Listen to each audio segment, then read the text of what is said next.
Bliži se vrijeme kada luk ulazi u svoju završnu fazu prije berbe, pa je sada krajnje vrijeme da mu damo onaj zadnji poticaj hranjivima kako bi bio krupan, zdrav i dugotrajan nakon berbe. Možemo to učiniti na nekoliko načina, a mi ćemo sa vama podijeliti naš način prihrane luka u ovoj završnoj fazi. Bilo bi nam drago da naš rad podržite sa lajkom i javite nam se u komentarima, podijelite vaša iskustva. Svi koji ste možda prvi put na našem kanalu, potražite bezbroj korisnih savjeta o uzgoju različitog voća i povrća. Svaki dan objavljujemo novi koristan video koji dolazi baš u pravo vrijeme za određene radove. Pa svakako zapratite naš kanal i budite u toku sa radovima. Veličina glavice luka ovisi o broju i veličini zelenih listova ili vrhova u vrijeme zrelosti lukovice. Za svaki list biti će kolut luka. Što je list veći, prsten će biti veći. Luk će prvo formirati vrh, a zatim, ovisno o sorti luka i dužini dnevnog svjetla, početi formirati lukovicu. Luk karakterizira dužina dana. Sorte luka dugog dana prestaće formirati vrhove i početi formirati lukovice kada dužina dana dosegne 14 do 16 sati, dok će lukovi kratkog dana početi stvarati lukovice mnogo ranije u godini kada ima samo 10 do 12 sati dnevnog svjetla.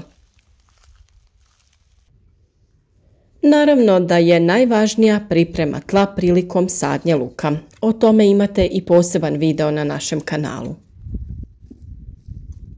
Parcele za sjetvu trebaju biti plodne, dobrih vodozračnih karakteristika, slabo kisele do neutralne pH reakcije zemljišta. pH vrijednost tla u kojem će se uzgajati luk trebala bi biti između 6 i 7. Na isto mjesto dolazi tek 4. godine. Sadi se poslije kultura koje su pognojene stajnjakom i koje ostavljaju nezakorovljene parcele.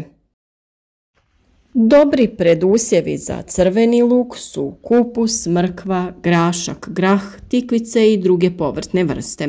Posebno je mrkva dobra kao predusjev, ali i kao združeni usjev sa crvenim lukom. O tome također imate poseban video zašto je to dobro. Prvo što smo uradili prije same sadnje jeste posuli drvenim pepelom naše gredice. Pepeo će djelovati kao dezinficirajuće sredstvo, kao zaštita od štetnika, ali i kao gnojivo, što je najvažnije. Protiv puževa, protiv lukove muhe, kao dodatak kompostu ili za obogaćivanje tla. Pepeo od drveta se koristi u vrtovima za brojne namjene. S obzirom na to da je pepeo nastao sagorijevanjem biljaka, on sadrži 13 osnovnih elemenata potrebnih za rast biljaka. Izvrstan je izvor kalcija, kalija i mikroelemenata za vrt. Njegova glavna zadaća u tlu je smanjenje kiselosti sredine, a luku je to prijeko potrebno jer ne voli kisela tla.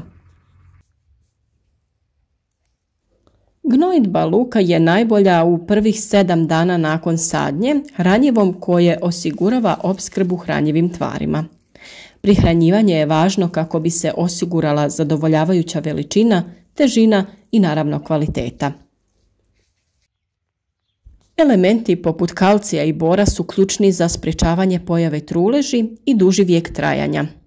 A najvažniji elementi koji se moraju osigurati luku su dušik, koji je vrlo važan u početnoj fazi, fosfor i kalij.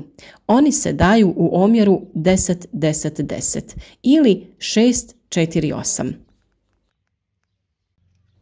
Sljedeće prihranjivanje koje se može primijeniti jeste od 4 sedmice od sadnje i tada treba zadovoljiti 40% potreba za dušikom, kalijem i kalcijem, a sljedeće prihranjivanje je u fazi bujanja.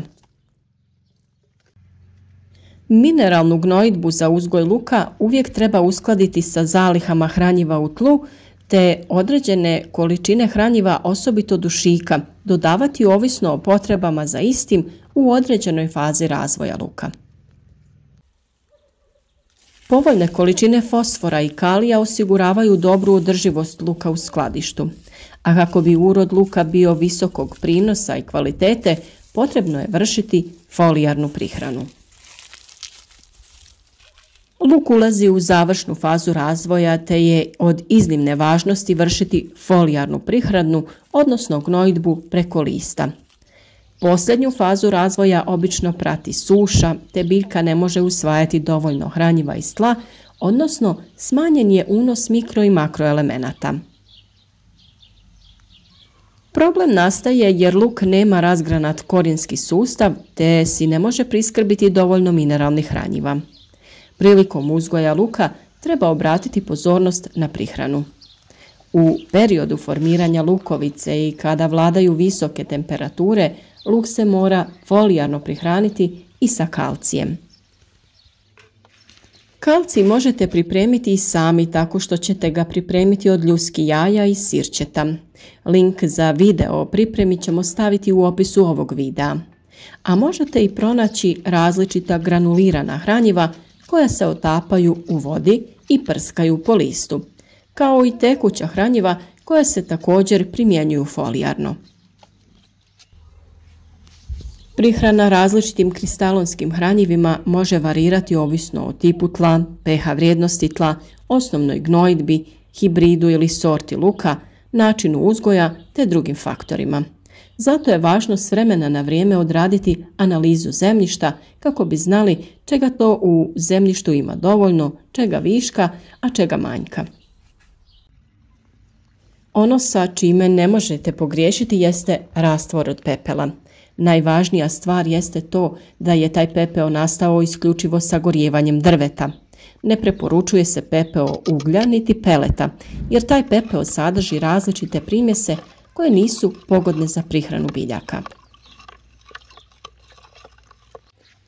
Pepeo je bitno prosijati ukoliko se koristi za folijarnu prihranu biljaka, kako se ne bi oštetila prskalica. Ukoliko ćete sa ovim rastvorom zalijevati vaše biljke, onda nije potrebno cijediti. Na 1 litru vode dodajemo 100 grama pepela te ostavimo da stoji sat do 2 vremena. Nakon toga to razrijedimo sa 9 litara vode, tako da ukupno dobijemo 10 litara otopine. Mi smo ovu količinu duplo smanjili prilikom pripreme jer nam nije trebala tolika količina. Tokom stajanja ovog rastvora možete ga nekoliko puta promiješati kako bi se što bolje rastopio. Sa ovom otopinom možete zaliti vaše biljke, a preporučljivo je da zemlja bude lagano natopljena prije toga kako bi se hranjiva bolje rastvorila u zemlji. U vrijeme visokih temperatura preporučuje se folijarna prihrana biljaka, to jest prskanje preko lista. To se radi rano ujutro ili predvečer pred zalazak sunca, kako biljke ne bi oštetili ako ih prskamo kada je jako sunce. Biljke u vrijeme kada su visoke temperature slabije usvajaju hranjiva iz tla. To je posebno slučaj kod luka koji ima dosta plitak korijen i ne uspijeva usvojiti sve potrebne elemente. S obzirom da pepeo sadrži brojne minerale, a posebno je bogat kalijem, kalcijem, magnezijem, natrijem i fosforom, idealno je hranjivo u ovoj posljednjoj fazi prije berbe. Zalijevanje luka sa vodom dalje se vrši sve dok listovi ne krenu da žute i polijegaju. Kada je onaj prijelaz između glavice luka i lista mekan, tada se u potpunosti prestaje sa zalijevanjem. Luk se tada suši i priprema za berbu. Hranjivo koje mi često koristimo, a također je korisno u ovoj fazi, je Black Up. Black Up je proizvod namijenjen poboljšanju rasta i ishrane biljaka. Sadrži visoko učinkovite i slične huminske tvari. Poboljšava strukturu tla, potiče mikrobnu aktivnost tla. Pospješuje apsorpciju hranjivih tvari, povećava kapacitet zadržavanja vode, poboljšava prozračnost tla, omogućuje ispiranje soli i nudi odlične uslove za uzgoj. A ono što je najbitnije, sadrži kalij koji je neophodan u ovoj završnoj prihrani. Ovo sredstvo također je dopušteno za korištenje u ekološkom uzgoju. Na 10 litara vode dodajemo 20 ml ovog hranjiva te sa tom otopinom prskamo biljke. Vrlo važan korak kod uzgoja luka je redovno zalijevanje i adekvatna količina vlage. Mi smo iz tog razloga naš luk malčirali slamom i osigurali mu dovoljno vlage. Samim tim smo smanjili količinu korova i smanjili broj zalijevanja.